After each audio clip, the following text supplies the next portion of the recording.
การของไปเลี้ยงถือดาว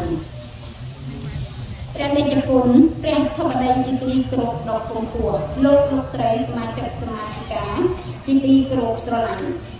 ក្នុងឱកាសដ៏ថ្លៃថ្លានេះនាងខ្ញុំសូមអនុញ្ញាតដើម្បីធ្វើសេចក្តីរាយការណ៍ដោយសង្ខេបអំពីសភាពការទូទៅរបស់រដ្ឋបាលស្រុកទឹកផុសគ្រប់ជូនគណៈអធិបតីព្រមទាំងអង្គពិធីទាំងមូលដោយបានជ្រាបដូចតទៅបច្ចុប្បន្នរដ្ឋបាលស្រុកបានកំពុងចូលរួមអនុវត្តកម្មវិធីនយោបាយ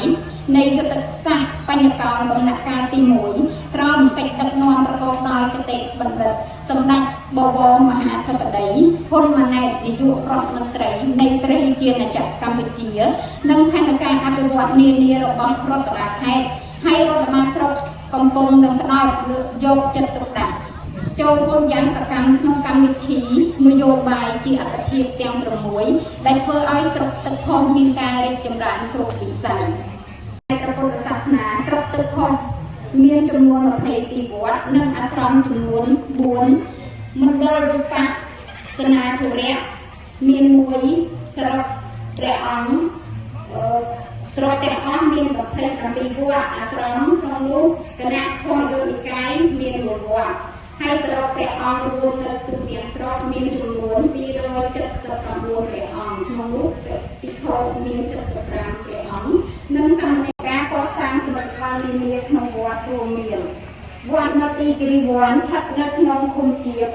ស្រុកទឹកផុសស្ថិតនៅក្នុងភូមិកោះទុំឃុំជាស្រុកទឹកផុសខេត្តកំពង់ឆ្នាំងមានចម្ងាយប្រហែល50គីឡូម៉ែត្រពីទីរួមជាមួយនឹងលោកសានសាប្រធានការិយាល័យធម្មការនិងសាសនាស្រុកទឹកផុសមូលហេតុដែលនាំឲ្យហៅវត្តអ្នកទីគិរីវ័នបានពិនិត្យឃើញការលំបាកជាក់ស្ដែងក្នុងពិធីគោរពប្រតិបត្តិលើវិស័យព្រះពុទ្ធសាសនារបស់ពុទ្ធបរិស័ទនៅក្នុងភូមិកោះទុំនៅឆ្ងាយវត្តព្រះសង្ឃសម្រាប់ធ្វើទានរក្សាសិលក្នុងពិធីបុណ្យជាតិនិងសាសនាម្ដងទើបព្រះគ្រូប៉ែនលេងព្រះគ្រូអនុគុណស្រុកទឹកផុសនិងលោកអាជ្ញាធរភូមិរបស់នៃសុខសន្តិភាពដែលរាប់អ្វីមកព្រៀបពុំបាននិងកាត់ថ្លៃពុំបានរបស់ប្រមុខដឹកនាំមគ្គទេសឆ្នើស្ថាបនិកបេដាសន្តិភាពសម្ដេចអគ្គមហាបតីតេជោហ៊ុនសែនប្រធានព្រឹទ្ធសភា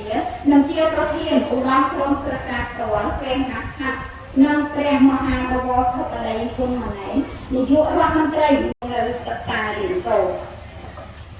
ព្រះនាមព្រះសង្ឃជាថ្នាក់ដឹកនាំវត្តពីឆ្នាំ2006រហូតដល់ឆ្នាំ2020លោកចារកោអូនសំណាងដោយព្រះរាជគុណព្រះថេរានុថេរៈលោកស្រីគណៈអធិបតី